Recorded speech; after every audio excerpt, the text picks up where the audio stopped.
ഷംസ് എന്ന ആചാര്യൻ ദർവിഷ് റൂമിയെ കണ്ടെത്തുമ്പോൾ റൂമി ഈ കുളത്തിൻ്റെ പടവുകളിലിരുന്ന് തൻ്റെ സ്നേഹിതരോടൊപ്പം ഇങ്ങനെ സംഭാഷണങ്ങൾ ഏർപ്പെടുകയായിരുന്നു.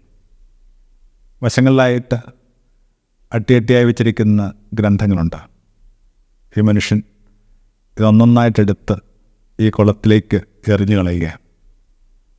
പരിഭ്രമിച്ചു പോയ റൂമി എന്താണ് ഈ കാട്ടെന്ന് ചോദിക്കുമ്പോൾ പുഞ്ചിരിയുടെ അയാൾ പറഞ്ഞു, പുസ്തകങ്ങളെന്ന് പുറത്ത് കിടക്കേണ്ട നേരമായി. എന്നിട്ട് ഈ ഒരു മനുഷ്യൻ റൂമിയോട് ചോദിച്ചു, അള്ളയ്ക്ക് വേണ്ടി നമ്മുടെ ഗ്രന്ഥത്തിന് എന്തൊക്കെ പദങ്ങളാണ്, എന്തൊക്കെ വിശേഷങ്ങളാണ് ഉപയോഗിക്കുന്നത്? 100ഓളം വിശേഷങ്ങളുണ്ട്. അതിൽ 100ാമത്തത് എന്താണ്? 100ാമത്തത് മൗനം. ആ വാക്ക് റൂമി പറയുമ്പോൾ ഈ രണ്ടു പേർക്കും ഇടയിലായിട്ട് ഒരു അഗാധമായ ഇഴയടുപ്പമുണ്ടായി. വാസ്തവത്തിൽ അവരുടെ ബന്ധം ആരംഭിക്കുന്നത് ആ പദത്തിൽ നിന്നായിരുന്നു, മൗനം. എല്ലാ ബന്ധം ആരംഭിക്കുന്നതും എല്ലാ ബന്ധം ദൃഢമാകുന്നതും ആ പദത്തിൽ നിന്നാണ്, മൗനം. അത് മനുഷ്യനും ഈശ്വരനും ഇടയിലുള്ള കഥയല്ല. മനുഷ്യർക്കുമിടയിൽ, മനുഷ്യൻ നമ്മൾ വസിച്ചുകൊണ്ടിരിക്കുന്ന ഭൂമിക്കുമിടയിലൊക്കെ മൗനമുണ്ടാക്കുന്ന അഗാധമായ ചില വേരുകളുണ്ട്.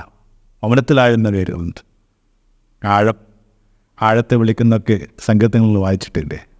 ആഴം വർദ്ധിക്കുന്നതനുസരിച്ചിട്ട് തിരിളക്കങ്ങൾ തീരെ ഇല്ലാതെ പോകുന്നതെന്ന് നിങ്ങൾ ശ്രദ്ധിച്ചിട്ടുണ്ടാകും.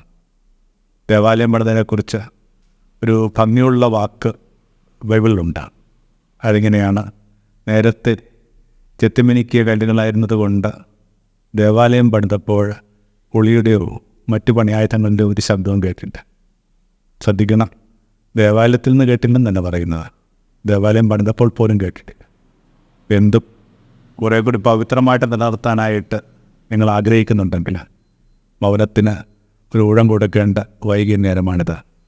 ഒത്തിരി ഈ ഭാഷണങ്ങൾക്കിടയിൽ നമ്മൾ പരസ്പരം കാണാതെ പോകുന്നു എന്നൊരു ആരോപണം കൂടി നമ്മുടെ കാലം ഇപ്പോൾ നേരിടുന്നുണ്ട്. ജോൺ ഓഫ് ദ ക്രോസിൻ്റെ ഒരു വരി വല്ലാതെ മോഹിപ്പിക്കുന്നുണ്ട്. ഒടുവിൽ അവൻ എന്നെ ഒരു നീണ്ട മൗനത്തിലേക്ക് കൂട്ടിക്കൊണ്ടുപോയി.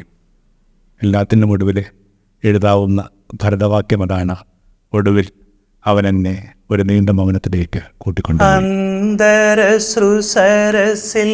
നീന്തിടും ഹംസഗീതങ്ങളില്ലയോ,